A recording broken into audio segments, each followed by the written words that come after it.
Have plenty to talk about this morning. First of all, I want to tell you in just a few minutes we're going to be joined by some young folks from the College of Southern Idaho, and they're going to be talking with us about a rodeo fundraiser that is coming up. A little bit later in the program, maybe keeping with that theme, we have some younger people, even younger people, coming by, and they're going to be talking about an event, 4-H event, and that is for an upcoming tax show, also designed to raise money, and some details on that just in a short while, too, right here on Top Story on News Radio 1310 KLIX, as well as newsradio1310.com. I am Bill Colley, and I am the host of the program. I thank you for joining us. 7 minutes after 8 o'clock, 35 at our studios, and we have one other thing I'd like to at least mention before we get into the discussions with some of these younger folks who are coming by. Something that I saw this morning, and it just stuck in my craw. It comes from a newspaper in Boise named the Idaho Statesman. There you go. Statesman wouldn't quite do it. It's Idaho Statesman. And it's an editorial, and it relates to Tuesday's prayer, state legislative prayer, where you had a Hindu he came from Nevada, had approached government here about doing the prayer. Law would say that if you're doing a Christian prayer and someone else would like to step in and do a prayer of their own, you have to let them do it, or else you can have no prayers. And I think that that's probably well understood by most people. You had a few legislators, though, who decided to boycott the prayer on Tuesday, stayed away, and now they're being roundly criticized by liberals and other sort of malcontents on the left, because apparently it hurt somebody's feelings. And we can't have anybody hurting feelings. That's the most disgusting crime you can commit in politically correct America. From the editorial, it says, there is a slippery slope when elected officials in the Idaho Senate or elsewhere project that, quote, we're setting an example of what we, Idaho, believe, unquote. And the writer says, are we missing the secret code or handshake and wink wink that goes on behind these walls? Is there a religious icon atop the Capitol dome? Then the writer says, no, there is a copper, non-denominational eagle that last time we checked symbolizes freedom, including religious freedom.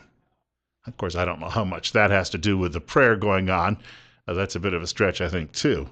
The State House is no sanctuary, the writer says, for any one religion. It is a public space open to all, and we needn't be threatened by expressions or customs of any other faith.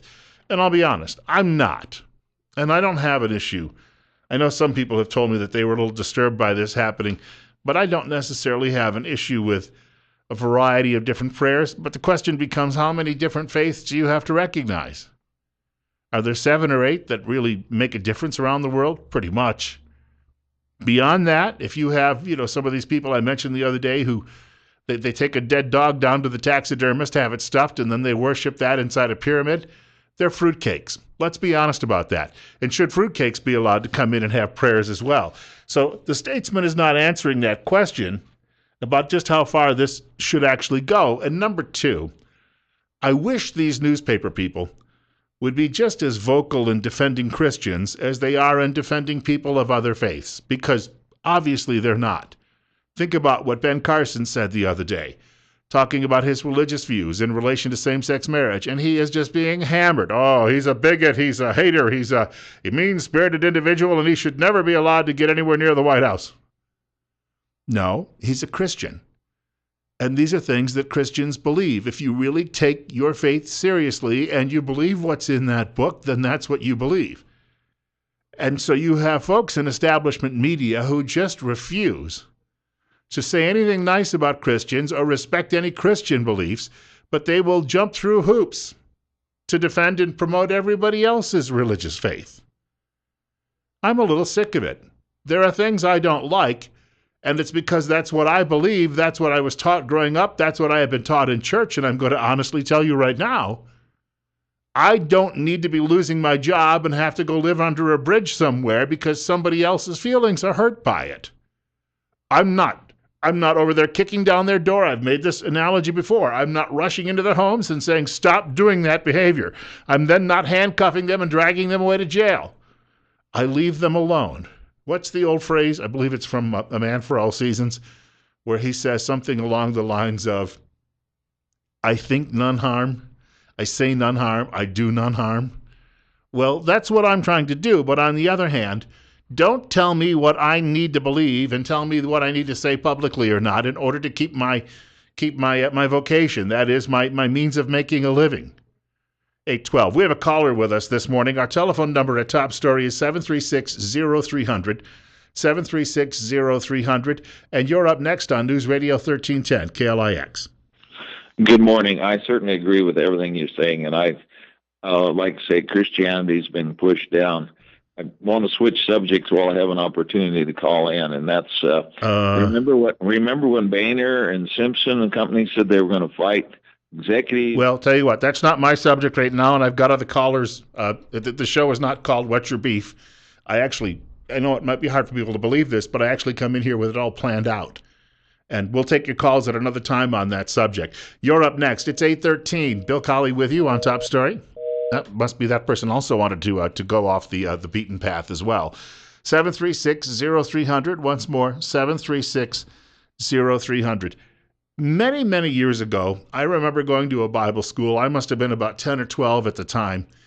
And my brother was in another class because he was younger. And one of the teachers there said to the class, God only answers Christians' prayers.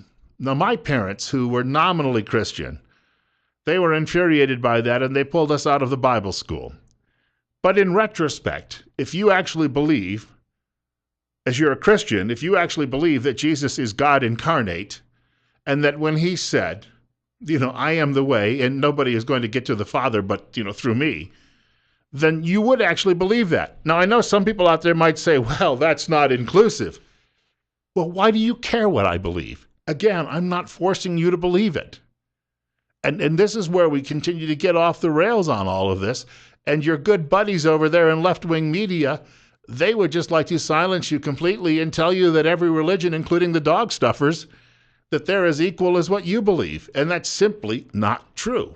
You're up next on Top Story. Good morning. Everything you say is true. There's 2 points I want to make. Satan is very powerful. And number 2, we've got a Muslim in the White House. That is our problems with Christianity, problems against Christianity. Well, I don't, and I'll tell you what. Thank you. I don't know that he's still a practicing Muslim. He sure as heck has never been a Christian. Oh, he may have decided to show up at that church. Speaking of people who hate, at that church in Chicago where that loudmouth ran on and on and on, or ran down this country. And then he slept through it apparently for 20 years when he was there. That was all for show. That was to get elected. He had to be there in order to win those early elections so he could climb the political ladder. But his upbringing as a child definitely was Islamic, and I think that's where his worldview still comes from. Speaking of Christians being terrorized in this country, I happened to see this yesterday from the American Conservative. It's about a police officer in Salt Lake City by the name of Eric Moutsos. I'm hoping I'm pronouncing that correctly. Moutsos. In June of 2014, that would be just last summer, the Salt Lake City Motor Squad unit was asked to participate in the Utah Pride Parade in Salt Lake City, which included performing choreographed maneuvers on motorcycles. Now, here's a guy who's been a decorated policeman. Well, what happened next? He was part of the unit. He was ordered that he was going to participate. But because of his personal beliefs, he said he felt uncomfortable doing so. But he said he had no problem performing other duties to protect and serve. He had previously provided security as same-sex couples flocked to the Salt Lake City County building to be married following a federal court ruling legalizing same-sex marriage.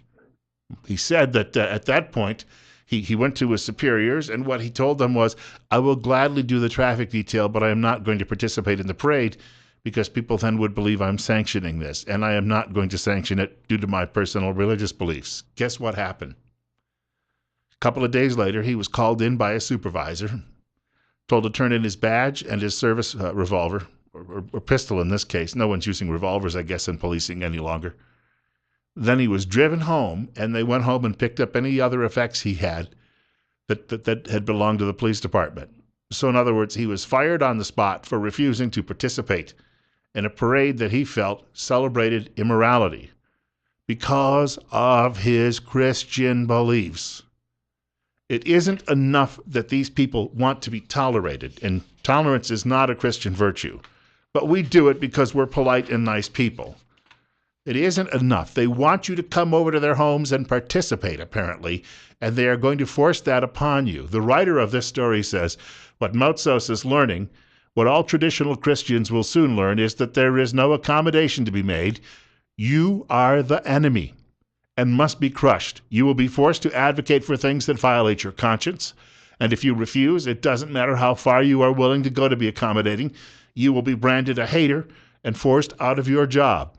That's where we are now and where we are headed. We are fast reaching, and in many places have reached, a point where what traditional Christianity teaches about homosexuality may not be said or thought in the public square, no matter how you express it. One of the goals of the Benedict option, as I see it, the writer says, is for Christians to come together to learn how to endure what's coming, to do so with grace, not spite, and to support each other through these times. Because the day is coming where they may end up locking us away. They may put us in stocks, or they may take us out into the arena and set loose the wild beasts. I'm telling you, it is frightening what could be coming. And Lefty out there will say, oh, that's never going to happen. People are losing their jobs because of simply what they were taught and what they have been taught for millennia. And they are being forced out of their work, and it's being called mean-spirited. The inference is that your Bible is nothing but a hateful, spiteful book. That is the inference. And yet you have the Idaho Statesman, and they would do this probably at any other major newspaper across the country, other than a handful of the well-known conservative publications, the Washington Times perhaps, and the Washington Examiner. But just about every other newspaper, the old establishment media you would meet, they will sit here and they will say, oh, we need to allow the dog stuffers to have their prayers over at the council meeting or the legislative meeting or in Congress. But by golly, if you'd like to hold to your Christian beliefs, well, then we are going to force you out of that. We are going to come with a cudgel and we are going to beat you over the head until you accept our ways, because it is their ways too. If they are supportive of all of this, then they are part of the problem. They are working for the dark side. It's 8:19. Bill Colley with you this morning on Top Story, News Radio 1310 KLIX and newsradio1310.com. You can also reach me. We have a break coming up and some guests on a much lighter topic, a fundraiser for rodeo, which is a great sport. I have a friend whose brother has been involved in rodeo now going back about 25 years, albeit he's getting to that age where all of the falls, some of them rather hard, are starting to perhaps convince him it might be time to leave. And he's going back to the farm, I think, to take over some of the duties there, the family farm. But we have some folks coming up in a few minutes talking about that right here on News Radio 1310 KLIX. My email address, bill.colley@townsquaremedia.com. That's bill.colley@townsquaremedia.com. And I'll tell you what, if I can afflict the left as much as they try and afflict us, I will do it for as long as I can. That is my mission. That is my goal in life. In the meantime, 36 coming up on 8:20. A friend of mine just sent me a link here. Al Gore has suddenly popped up in Iowa. Why? Because he may be like a lot of other Democrats, seeing an opportunity. We'll get to that in just a moment. But first, I wanted to share with you some messages from some of our very fine sponsors that make this show possible. That is Top Story with Bill Colley on News Radio 1310 KLIX, along with newsradio1310.com online, where you can hear us anywhere around the world. 36 at our studios. You were here, I hope, on Wednesday when we were joined by a couple of folks from Tripp Family Medicine. And the program is called Better Health, and this is going to become a Wednesday staple right here at News Radio 1310 KLIX. And one of the things that we've been asking people is, when was the last time you asked a friend for medical advice? Well, the good folks and friends at Tripp Family Medicine are going to be live with me each Wednesday morning during Top Story. We'll discuss issues that are important to you and give you, the listeners, an opportunity to call in with questions. And we're going to be talking everything that you can imagine, from vaccinations to various illnesses, to perhaps new heart procedures, and just about general wellness and how you can help your doctor out and the physician's assistants, the nurses, all of them as well, sometimes by just taking good care of yourself.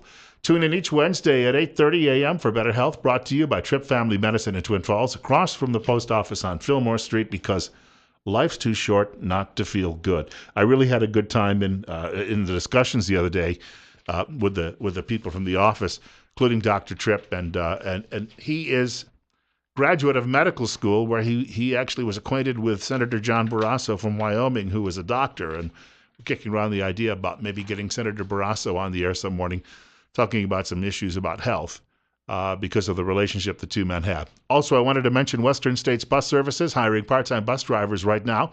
Split shifts 5 days per week, summers off, and scheduled no school days. The pay is $10.75 per hour. You can apply today by contacting 733-8003. Western States Bus Services is an equal opportunity employer.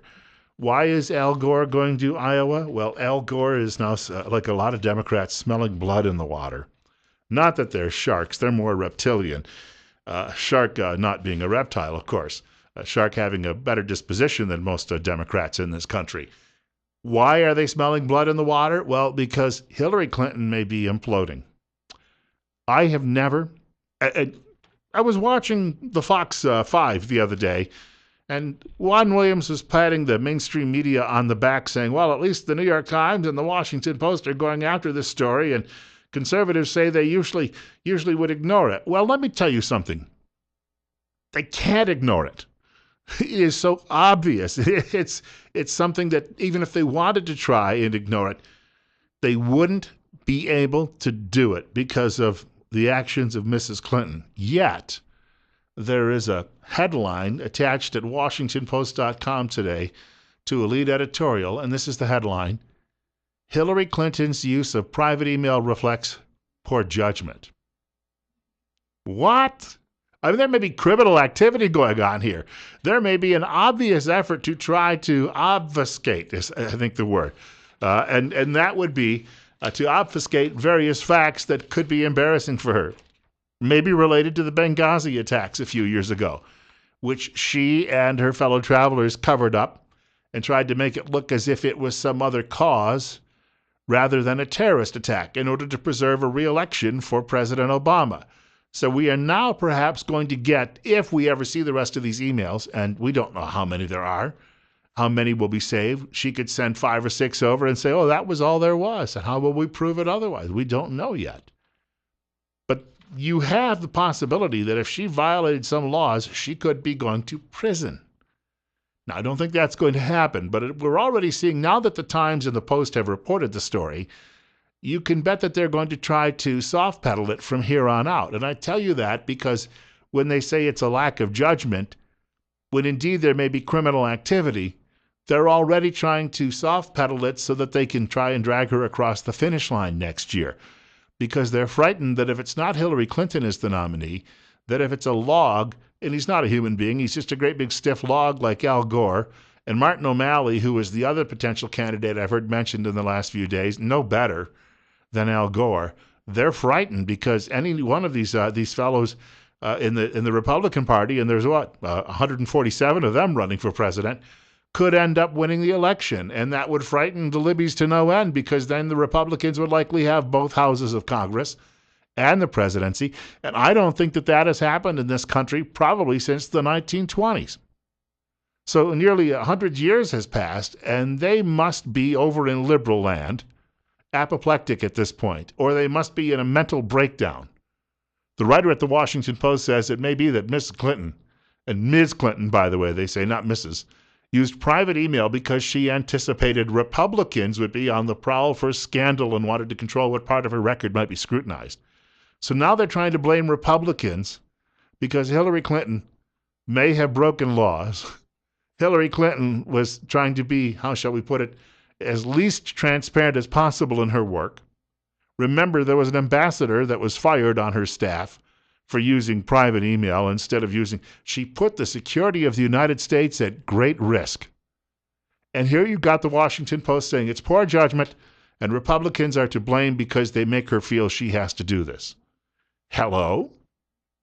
Do you think that these liberal newspaper editors understand what they're saying? Or have they smoked so much crack that they don't have an ability any longer to reason? I wonder. And then the writer goes on to say, therein lies the real problem. Ms. Clinton essentially privatized her email. Oh, kind of like using a term from capitalism. She privatized her email. Ms. Clinton's use of private emails shows poor regard for the public trust. And that's all they have to say about this? Again, we don't know it, but someone may have hacked into those emails from a foreign power that doesn't like us, and they may have been able to read all sorts of traffic. We don't know that this happened, and they may have some details and information that already is endangering the United States or already has endangered the United States. And they're saying she privatized her email, it was poor judgment, and Republicans made her do it. Yeah, all right. That's going to be the left's take on all of this. 10 minutes now away from 9 o'clock. Bill Colley with you on Top Story. News Radio 1310 KLIX at newsradio1310.com. And you can reach the show by giving me a call at 736-0300. That is 736-0300. Or send me an email at bill.colley@townsquaremedia.com. And that would be Colley for the last name. Speaking of hackers, a hacker was telling Fox News that he has determined she may have had multiple email accounts. In fact, there may have been 10 altogether. You want to talk about subterfuge? This is from the Daily Caller. Alex Griswold, the writer. Hillary Clinton's spokespeople have maintained that the former Secretary of State only used one privately controlled email address during her tenure. That's what do they say, like being a little bit pregnant? A hacker working in conjunction with Fox News discovered that there were multiple email addresses owned by Clinton. And then they've listed them here. I mean, this is ridiculous. It's HDR@clintonmail.com, HDR18@clintonmail.com, HDR19@clintonmail.com, HDR20@clintonmail.com, HDR21@clintonmail.com, H.Clinton@clintonmail.com, Hillary@clintonmail.com, contact@clintonmail.com, and Mao-suit@clintonmail.com. Although it's not spelled like the chairman Mao. Well, I wouldn't be surprised, though, if that may have been the basis for that one, considering her political stripes. 8:52. You're on the air with Bill Colley on Top Story on News Radio 1310, KLIX. Yes, Bill, when I was, during the Clinton administration, there was a talk show host who had a national show from Florida, some hotel down there. His name was Chuck Harder. Do you remember him? Vaguely. Well, he really attacked him, and then in the end, he was ruined. And, he would talk about all the things in Mena, Arkansas, and just the terrible things that these people have done. Whether or not we know that to be true or not, I don't know. But you see, I wouldn't put anything past them, Well, let me share my own personal experience. Hillary Clinton was running for re-election to the U.S. Senate in 2006 in New York. The Republicans were trying to resist the nomination of a conservative and Vietnam War veteran by the name of John Spencer. Spencer had a very little chance of winning, according to the establishment media, but I made Spencer a cornerstone, having him on the air once a week on my radio show in Syracuse, New York at the time. Now, Syracuse is not the state's biggest city, but it's one of the biggest after New York City. So Mr. Spencer started making some real inroads with people who were listening to the show. Meanwhile, I was on a conference call with Hillary Clinton one day, and I went to ask her about Dick Durbin's comments. He's the senator from Illinois. At the time was the number 2 guy in the Senate, and he had compared our troops in Iraq to Nazis. And she started screaming at me that she wasn't going to answer that question, that she was going to talk about only what she wanted to talk about. I kept pressing the issue. Guess what happened? Eventually, they just cut off my mic. I mean, I was on the telephone, but they cut off I could talk, but they couldn't hear me. So I was just left dangling there. I ended up saving that tape, and I ended up sending it to both Laura Ingraham and Sean Hannity. They both aired it multiple times on their shows. When that went national, Mrs. Clinton was so angry. And I am told this, I found out after I got fired, which wasn't long after that, even though my ratings were skyrocketing. I was told that she was at a party in New York City, and Rick Buckley, who was the owner of our radio station, he had a whole chain of radio stations from New York to California at the time, from New York City to Bakersfield. He ran into her at a party, and he started talking with her, and she started complaining about me. And he tried to defend me, saying, hey, he does his job. This is what he's supposed to do. And she said, I noticed your station in New York, WOR, is coming up for license renewal. It would be a shame if that didn't happen. Now, that was the flagship of our chain, in what she essentially said, like the old mobster who came in and said, "You got a nice looking store here. It'd be a shame if something were to happen to it." I ended up getting fired from that job. And for a year, I worked in a postal sorting plant, unloading trucks, until I found another radio job. Now, you tell me that these are not vindictive, nasty people. I know it from my own experience. Oh yeah, they're, you know, if even a smidgen of what Harder talked about during the Clinton administration was true, then they are as filthy rotten as they get. But that's what I've always believed, and they get away with it. And then it just like Bill and Epstein and the 17-year-old girls with Bill Clinton. I mean, if you're with two 17-year-old girls, your intent can never be good. Well, John Kennedy, we now know, was having a relationship with an underage girl while he was in the White House. He used to take her down to the White House pool for their trysts. They would have their sexual trysts at the pool, and we didn't learn about it until just a few years ago. And you know what? You know how mainstream media treated it? They interviewed the woman and said, "Oh, it must have been so glamorous to have sex with the president." He was committing rape, statutory rape at the time. This is how Democrats live by a double standard. Oh yeah, it's a terrible thing, and you know how they are protected by the media is, you know, it's just unbelievable. One more quick comment, and maybe you can say something here in a minute. The way Boxer attacked Netanyahu, that filthy, you know what? She is a terrible woman. The things she said about him, you know, if we only had something close to him running our country, this would be a whole different animal, wouldn't it? Yeah, thank you for the call. Mr. Netanyahu, unfortunately, wasn't born in this country, lived most of his childhood, I guess, in Philadelphia or in the suburbs. So he has a fairly good understanding about the American way of life. But remember what they said about him in the White House. They called him a chicken bleep. Here's a guy who served with Israeli special forces. His brother was already a national hero when his brother was killed in the raid on Entebbe, rescuing Israeli hostages. The family has known pain. The family has known what the cost of survival is for your nation. I mean, they know it right down into their core. And you've got these panty waists in the White House. And you've got them in media, too. Again, we have a double standard, and I cannot emphasize that enough. You've been hearing that for years, but you know what? It's true. And you're going to see it with this Hillary story, because in a week, all of the allies, the minions, her campaign appendages and media are going to line up behind her and say, well, this is old news. Well, it wasn't old news that Mitt Romney may, stress may, have been mean to a fellow student when he was 15. It wasn't old news that when Rick Perry was young, that he went to a hunting lodge that he rented with friends, and there was a bad racial name painted on a rock nearby because the hill had been named after that some years ago. Even though Perry tried to paint over it, media covered that as if it was somehow his ideal in view today, even though that was a generation ago. Yeah. Double standard? No kidding. 9 o'clock news is coming up next. Bill Colley with you for one more hour on Top Story this morning on KLIX. It's 38.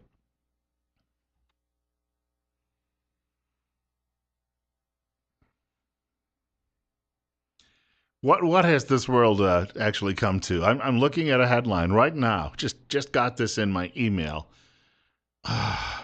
Court order bans U.S. military from referring to biologically male soldier as he.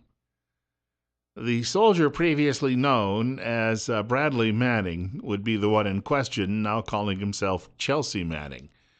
This was the young fellow who helped, what was it, Eric Snowden? Not Eric, the name is Snowden. Helped this fellow Snowden, that's the last name, helped him get away with a great deal of internal documents about what was going on in the United States government. Now, some of that may have been stuff we should have known about. I agree with that. But Manning, Private Manning, how he ever got access to all of this, and after having taken certain oaths and working as a soldier in the U.S. Army, I tell you what, this guy had some serious issues, and maybe he was attracted to Snowden, which is why he has now changed his name to Chelsea and now claims he is also a woman. Well, the military didn't see it that way. They're a how shall we put it? I guess going after him on the code of justice. They were referring to him, even though he calls himself Chelsea, as he, even though he is biologically he. And now a court has said he can no longer be called he because it might, I guess, hurt his feelings.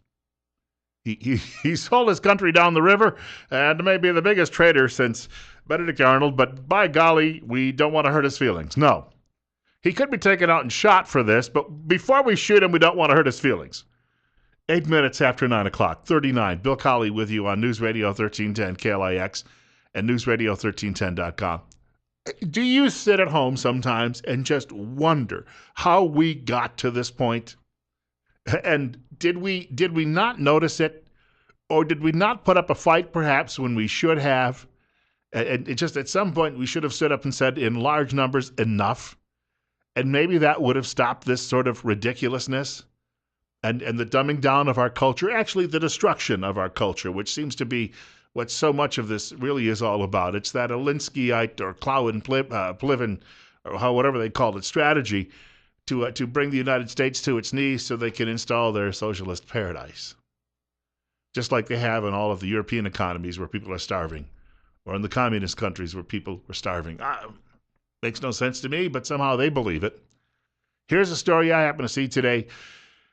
And the relentless attack on you as a patriotic, traditional American continues. Chris W. Cox from the National Rifle Association writing in the Washington Times, ammo ban is about gun control, not gun safety. We were talking about this the other day on the program when this was first announced by the president, that he was intending an executive order to ban certain ammunition.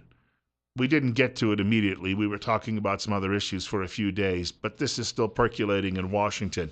Mr. Cox from the NRA writes, President Obama failed to enact his anti-gun agenda legislatively because it is at odds with what the American people want, and that is true.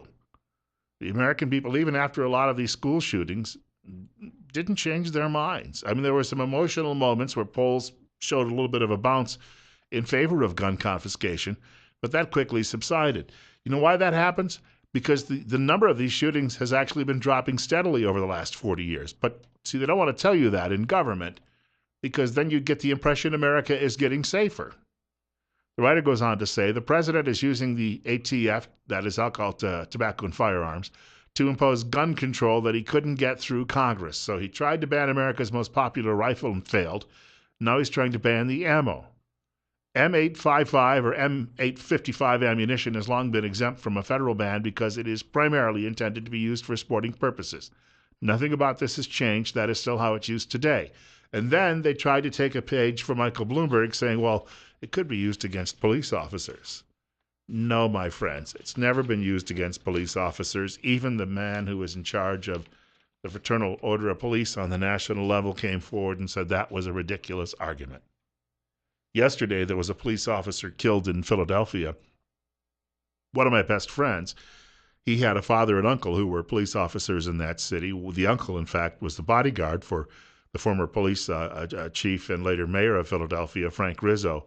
And he was telling me in real time yesterday he was getting reports about what was going on. Policeman went up to pick up, he stopped at a GameStop to pick up a video for one of his kids as a gift. And these two hoodlums were there robbing the place and they shot him and he died. Now, they did not use any special, whatever they were using was just whatever they scrounged up on the streets or during a break-in somewhere. So to try to make the argument, though, that it's various, that the criminals are using AR-15s, they're not, and they're not using the ammunition. And that's absolutely ridiculous. But it's a way for the president, who is just completely lawless and out of control, to continue his march to run the country as a dictator. And that is what is going on. Let's not sugarcoat this at all. 12 minutes after 9 o'clock. Bill Colley with you on Top Story. News Radio 1310 KLIX and newsradio1310.com means you can hear us anywhere around the world online. I have a few friends, twisted, sad people who are still listening online. I would like to say a shout out to them, and what I just said about you, I don't really mean it. And I'll send a card or something if your feelings are hurt. But other than that, don't expect much more from me. 736-0300 is one way to reach our program. That's by giving us a telephone call. 736-0300. Also, you can reach me by email Bill.Colley at townsquaremedia.com. The last name is spelled Colley. You ever see a guy by the name of Dan Mitchell? Dan Mitchell is with the Cato Institute, and he often appears on Fox News and some of the other lesser networks as a talking head on various issues. Restraining Government in America and Around the World is a piece that he wrote the other day. And he said the problem with the White House is that it has been using regulations and executive orders to change laws, thwart laws, and ignore laws. At what point will someone challenge this and get it to a large enough court where someone will just pull the rug out from under these executive orders? And yes, he's not the first president to ever issue an executive order. The first president to ever issue an executive order was George Washington. But we've talked about this before. I was at a presentation some months ago by Michael Peroutka from the Institute for the Constitution. And Michael Peroutka, who is perhaps one of the greatest constitutional scholars in all of America, and I was sitting just a few rows from him that day, he was explaining to us that George Washington's executive orders were to his staff to buy paper and ink and of that nature. In other words, orders to keep the office running.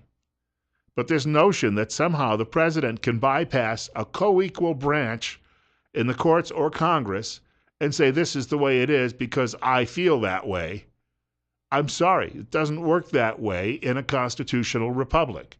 Mr. Mitchell says the White House has decided a law giving the federal government authority over the navigable waterways of the United States also means the federal government can regulate ponds on private lands. And the list he's got here just goes on and again. He's talking about immigration, that he has decided he can wave a fig leaf and just make all of these people citizens so that they can turn around and vote as a Democrat and perpetually have Santa Claus bring them new toys.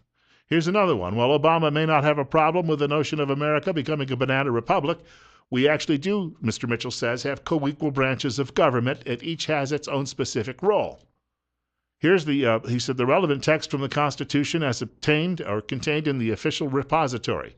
And this is a quote from the Constitution of the United States. Maybe some of you are familiar with it. If not, you should read it sometime. Quote, all bills for raising revenue shall originate in the House of Representatives, but the Senate may propose or concur with amendments as on other bills. Every bill which shall have passed the House of Representatives and the Senate shall, before it became a law, be presented to the President of the United States, unquote. Mr. Mitchell says, maybe I'm not a very careful reader, but I don't see anything in that passage about unless President Obama feels otherwise. Yeah, that's, oh, I woke up today and Michelle served me a terrible breakfast and I feel ornery, so therefore I'm going to change the laws. And it doesn't say, or with the exception of unilateral tax hikes on companies. That's the other one. He wants to raise taxes by his own fiat. When does it stop? Somebody said the other day, well, it stops in 2 years. And, 22 months and 2 weeks, actually, a little less than 2 years. Can we survive that? Rick Perry said last week at CPAC we can. He said we've survived a couple of world wars and a civil war and a revolutionary war. Yes, I suppose we could, but that has to mean that we're going to actually have some rights in 2 years that will make it survivable. And we have not seen anyone who has threatened our constitutional rights in this manner, at least in my lifetime. Coming up on 9:17, 39 at our studios, Bill Colley with you on Top Story on News Radio 1310 KLIX. How do you control this? Because you have both houses of Congress, which are controlled by the other party, but you've got media, which is really beating the drum in the loudest mechanism in the country, which supports what he is doing. You have people like Marvin the Martian, Eugene Robinson from the Washington Post, who's a regular over at MSDNC, who's been recommending for years that Mr. Obama rule as a king. They don't have any respect for the Constitution. They would use it for toilet paper if they could, or a dish rag. They say the Constitution is just a guidebook. It's not the law of the land. The rest of us, we see it as being the foundation of what this country is all about. And if you don't have that bedrock, then what do you have? Well, you have whatever the liberals say the government is on any particular day, depending on which way the wind happens to be blowing. This is a very, very dangerous precedent that we're dealing with at the moment. And do you realize, I was taught when I was growing up that the president would negotiate the treaties, but the Senate would be the final arbiter on any treaty. Think about that. Woodrow Wilson came home from Versailles after World War I, and he was promoting the League of Nations. He put it before Congress, and Congress said, "The heck with that," and we did not adopt the League of Nations. So it had to go through Congress before it would have been approved. But I heard just yesterday that President Obama intends to try and bypass Congress when he makes a deal with the devil, I mean Iran, and allows Iran to build its nuclear bombs so that it can then threaten the world with those. How can he conceivably do that? And if that will mean that the United States is threatened with extinction, and some of our allies are threatened with extinction, then what is the proper response to President Obama in his lawless state? It would be removal of the lawlessness, which means the physical removal of the man from the White House and the office of president. Now, you know, if you're looking at John Boehner and Mitch McConnell right now, the two of them don't have the stones to seriously consider an impeachment process. Not the way they've waffled on immigration and a lot of these other issues as well. So the only surefire way to protect the United States, and let's get right down to brass tacks on this, is a general somewhere has to make the decision one day that he is going to have to save the country. He's going to have to round up some allies, roll some tanks down Pennsylvania Avenue, and when they get to the gates of the White House, announce over a PA system to the men up on the roof, "Lay down your arms." And then they are going to have to remove this president from the White House by force, send him packing, I don't know, put him on a plane somewhere and tell him never to come back. It has happened before. It happened in a place called Honduras back in the late 1970s when a president tried to bypass his government when he was in a co-equal branch. I read about this just last week, a story from the liberal Matthew Iglesias, pointing out that even he, as a liberal, sees Mr. Obama's lawlessness, and he cited the Honduran example as being perhaps the one surefire way to clean up a mess like this. Bill Colley with you this morning. Hey, I've got more on this subject coming up, 20 minutes after 9 o'clock on KLIX.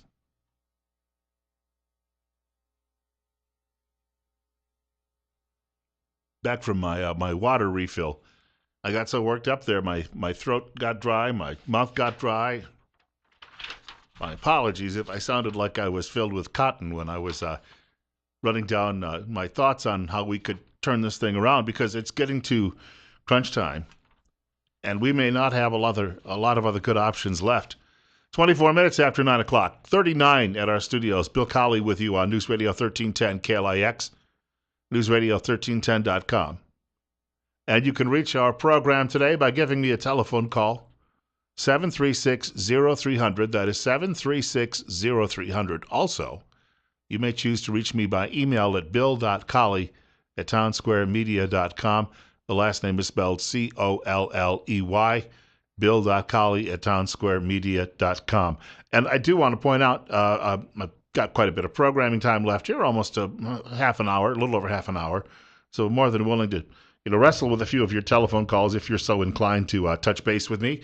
We have a caller joining us right now, and you're on the air at News Radio 1310 KLIX. Let me make sure I get that out. What's on your mind? Yeah, good day. Thank you for taking my call. Yes, sir. What's up? Hey, the other day you asked a question. You said you wish you knew what the mark of the beast was. You remember that? Vaguely, yes. Well, I got the answer for you. Before you can understand the mark of the beast, you must understand the mark or the seal of God.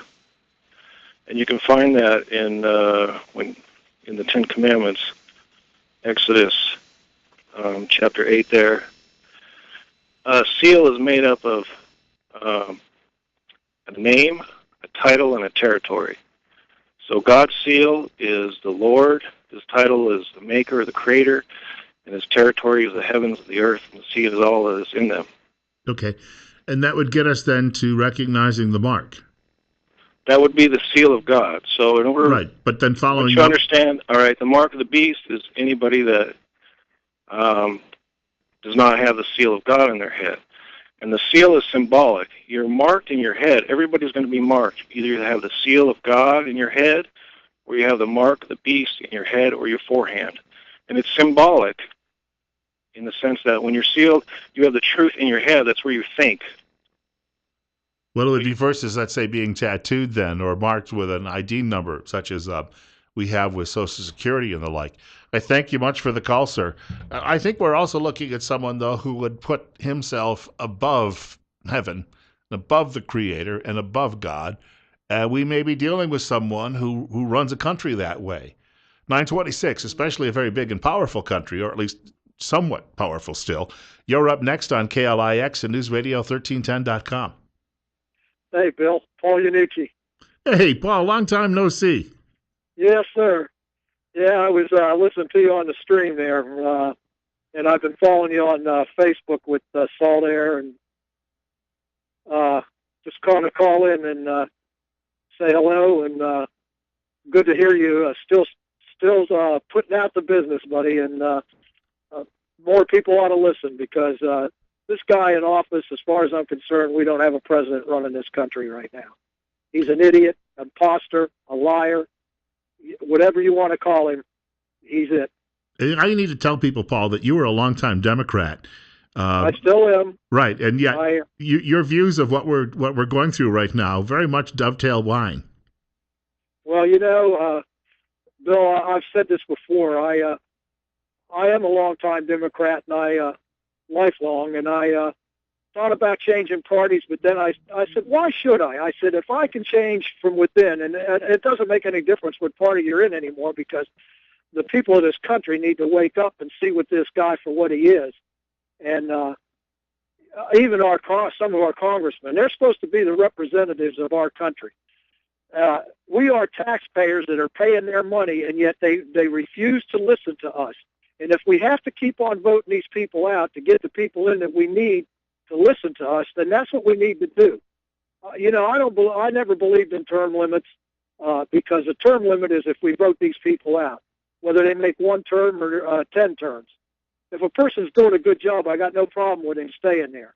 But these representatives, just like our ethanol, we've been screaming about getting rid of that, but yet these representatives are afraid to get rid of it because they're going to make the farmers mad. Let them grow food instead of corn for fuel. I mean, people need to wake up and stand up. It's not hooray for me and screw everybody else. You need to work as a team and get these people out of office. And I've said this before. I lost an election by one vote. Two people happened to go to the wrong place, and yes, I remember. The polls closed, and so I ended up losing the election. But voting, Bill, I had to wait till I was 21 years old to vote. I've never missed an election. I voted absentee when I was in the service, or something made me be away from my home voting area. I voted absentee, but I have never missed an election. And until the day I die, I'll be in that voting booth voting. Paul, somebody votes for me after I'm dead. I want to thank you for the call, and you probably then noticed I mentioned you in something I wrote the other day.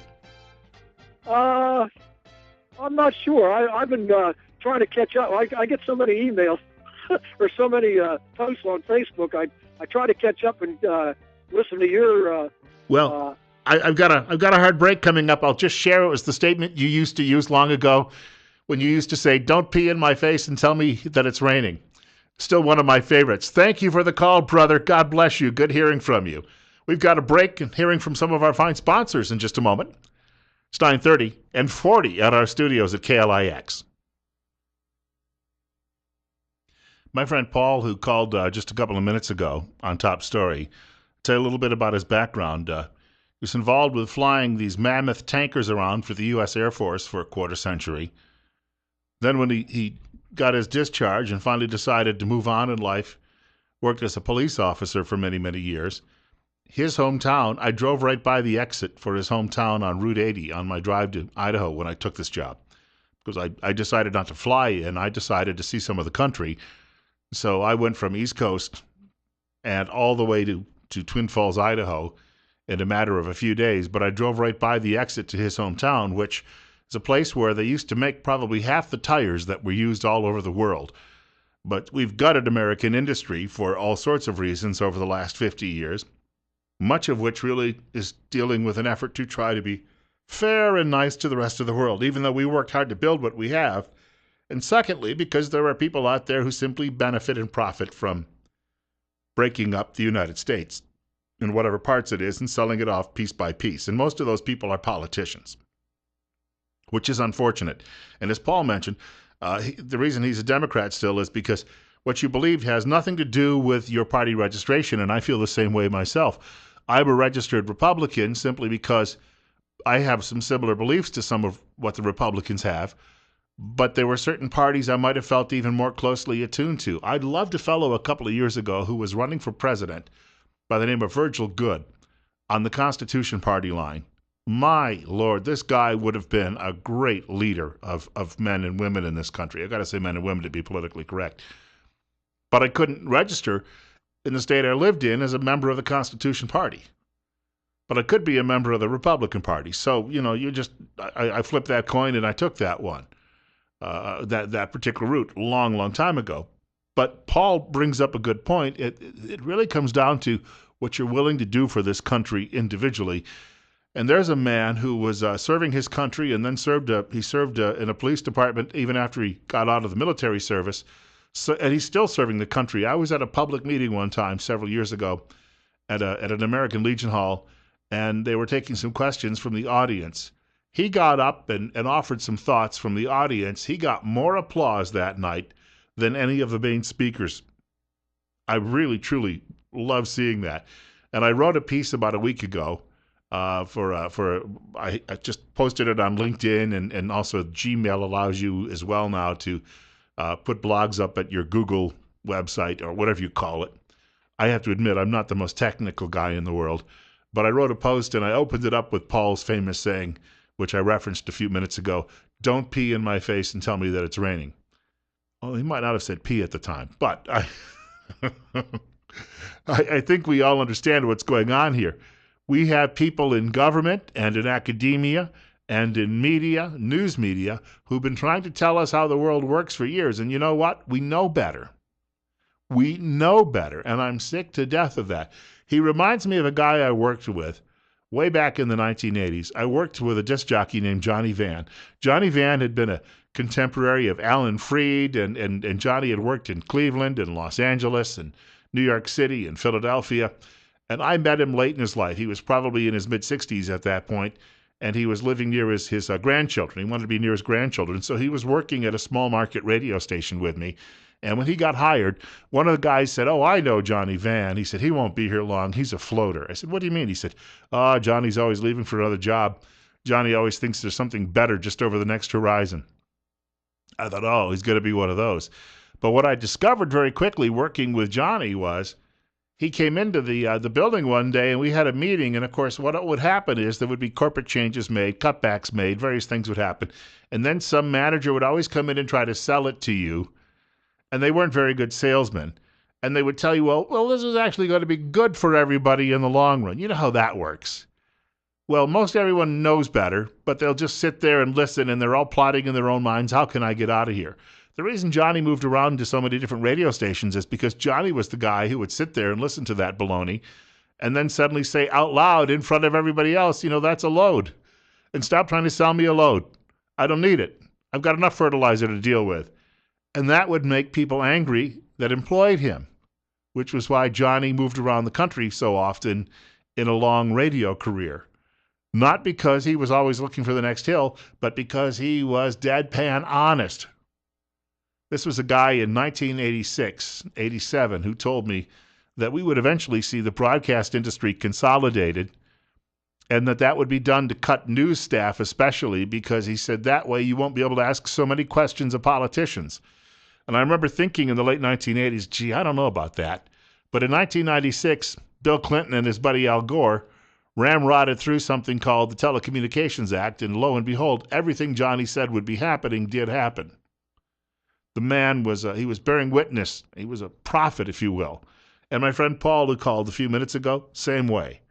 And these people, and what's interesting is Johnny was a guy from a hometown of York, Pennsylvania, and Paul is from Warren, Ohio. And these were people who grew up in those working environments. They knew how to make a living.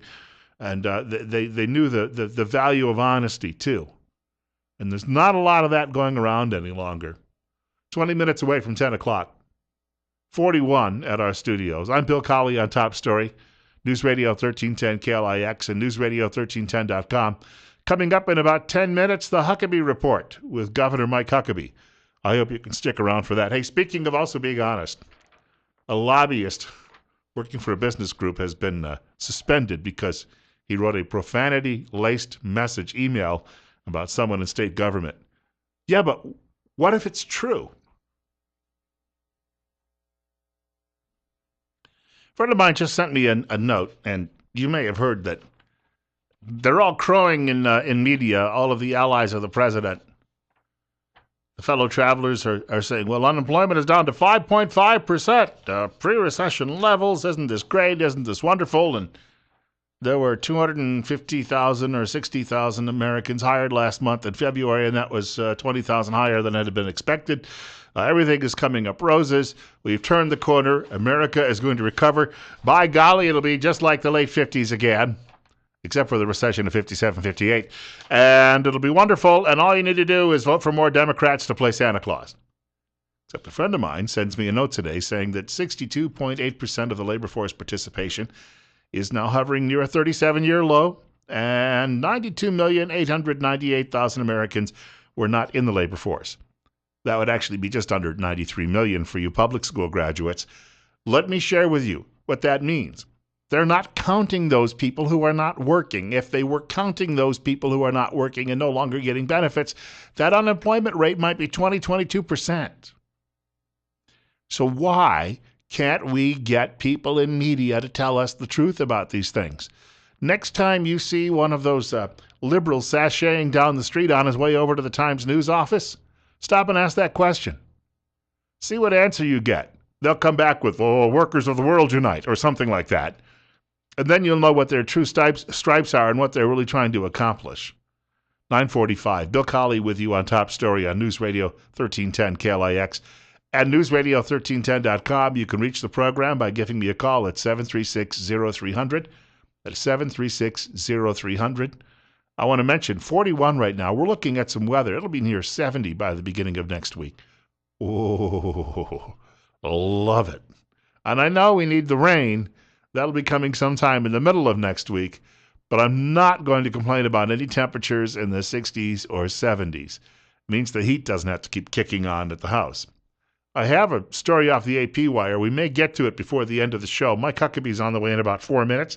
I'm going to try, though, to catch a caller on the air with us at the moment. And you're up next. You're on News Radio 1310 KLIX and Top Story with Bill Colley. Hello. Hello. Yeah, I have a thought on our illustrious president. He seems to be so power hungry that I imagine in 2 years he'll be making an executive action to limit, well, to allow him to be dictator. Why do we have to have another presidential election? You'll find people actually, I'm sure among his supporters, will start suggesting soon that we change the Constitution and lift the prohibition on serving just the 2 terms so he can come back and serve additional ones. They'll look to repeal that amendment, which was passed, of course, after President Roosevelt died, having been elected to 4 terms, not actually serving all 4. I thank you much for the telephone call. I think if he could get away with it, he would do it. But I think any such attempt, I think he knows this, would result in those tanks rolling through the gates outside the White House, pointing that barrel directly into the residents of the White House, saying, "Get out right now."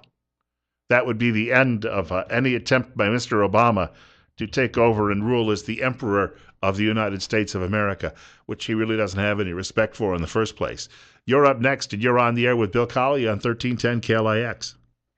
I'm sure tired of people name-calling and being so adamant. I'm just tired of it. Well, then why do you listen? Hello? All right. Because the moth flies close to the flame. I guess that's the best way to describe it.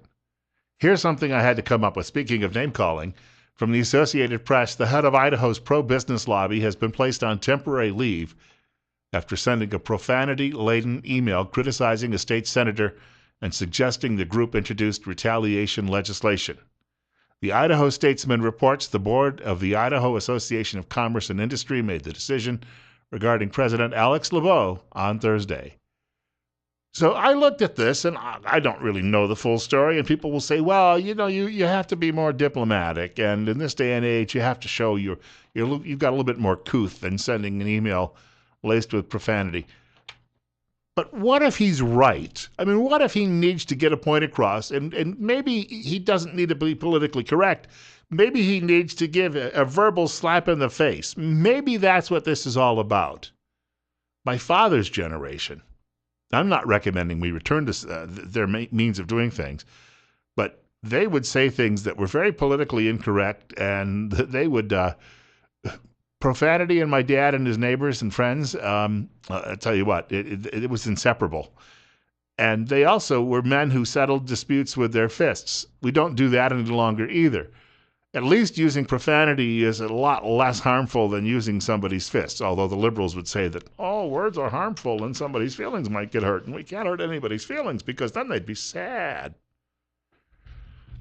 And as the caller said, I'm sick and tired of name-calling. But I'm going to keep listening to you, by the way, anyway. Thank you. Mike Huckabee is coming up next. The Huckabee Report is brought to you exclusively by the financial advisors at Waddell & Reed in Twin Falls. The telephone number is 736-6563. Again, the telephone number at Waddell & Reed in Twin Falls, 736-6563. Governor Huckabee's main rival for the Republican nomination for president is Ben Carson. Media may now be chewing Carson up and spitting him out after some remarks he made related to his Christian faith the other day. So Huckabee may have an open-ended run here coming up in the next several months. And thank you very much, Governor Huckabee. I remember one time being in college, and I went out with some friends to get some chicken wings, and we're all trying to show off how tough we were. We ordered the hottest wings we could find, and the waitress brought the wings over, and she put this basket down in front of me, and I leaned my head over, cleared my sinuses, and I think it also took all of the hairs out of my nose as well. Is that TMI? I asked that question. 9:55. We have a caller with us. You're up next. You're on Top Story with Bill Colley on 1310 KLIX and NewsRadio1310.com. Hey, Bill. I just wanted to say real quick about that last caller. When you said don't listen, that's not their point. Their point is you say something they don't agree with, they want you off. They don't want. It's just all they can say anything they want, any disgusting thing about Republicans or anything. But when it comes to you, then all it is they want you off. They want That's everything. All I needed to say. Thank you. They want everything to be public radio, which of course is funded by people like you and me. You don't have to worry about that. No tax money went into this radio station. Over on the public side, where you get that steady daily diet of liberal socialism, that's all paid for by taxpayers. I heard one of these guys on one of the begathons one time. I'm driving down the road, and I was listening to a public radio station because I was in some remote place where I couldn't get anything else. And the guy in the begathon says, a lot of people think that we hear in public radio. They do that. It's like a breatharian type of thing that they do. It's got to be part of a training program that they have. That we get all of our money from the government. But that's not true, especially anymore. We only get 60% of our funding from government. Yeah, that's like, I used the phrase once already this morning. Can I do it again, being a little bit pregnant? 60%, holy mackerel. If we got 60% of our funding from government, wow, the toys we could have around this building, and it's not funding from government, it's funding from the taxpayers. So you've already done these people once, and then you go on the radio and say, send me more. And you can hear more of the crow, Diane Rame, every morning. I'm Diane Rame, and I have a couple of other liberal guests today, and we're going to be talking with you about how bad Republicans are, as we do every week. It does sound a little bit like that. I guarantee that. I have heard it. I have been in workout clubs where you were on the treadmill, and somebody else comes in, and they pop that onto the sound system. I had to stop working out. I was so distraught. I may have to sue them. I went home and opened up a bag of potato chips and had a whole tub of dip with it. 9:57. Bill Colley with you this morning on News